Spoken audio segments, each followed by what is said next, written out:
शिवसेना आमदार अपात्रता प्रकरणाची सुनावणी पुढे ढकलली। 3 सप्टेंबरला सुनावणी होण्याची शक्यता।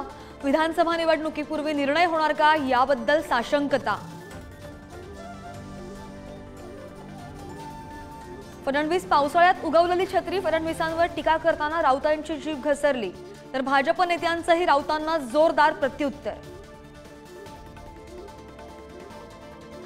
मुख्यमंत्री एकनाथ शिंदेंची उद्धव ठाकरेंना वाढदिवसाची भेट। ठाकरेंचे 50 माजी नगरसेवक शिंदेंच्या शिवसेनेत आल्याचा दावा। आता ठाकरेंचं बळ मुंबईत आहे तरी किती प्रश्न।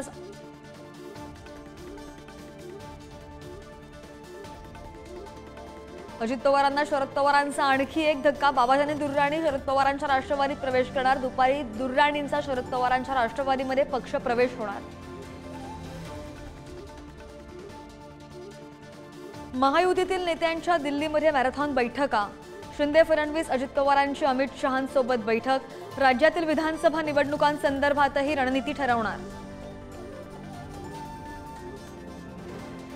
नीती आयोगाच्या बैठकीत वाद। ममता बॅनर्जी बैठक सोडून बाहेर पडल्या। इतर मुख्यमंत्र्यांना 20 मिनिटं बोलू दिलं, मला फक्त 5 मिनिटं बोलू दिलं नसल्यावरून ममता बॅनर्जींची नाराजी।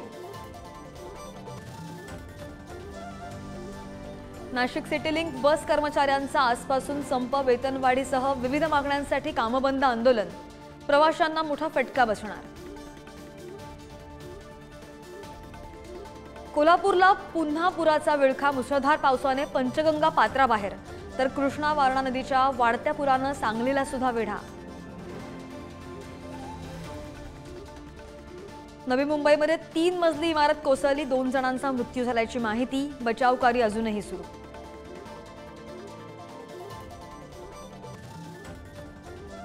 आठवडाभर अतिवृष्टी सुरू असलेल्या गडचिरोलीतील श्रावणबाळ। जखमी वडिलांसाठी खाटेची केली कावड। 18 किलोमीटर चालला, नावेतून पुरानं उफाळलेली नदी पार केली।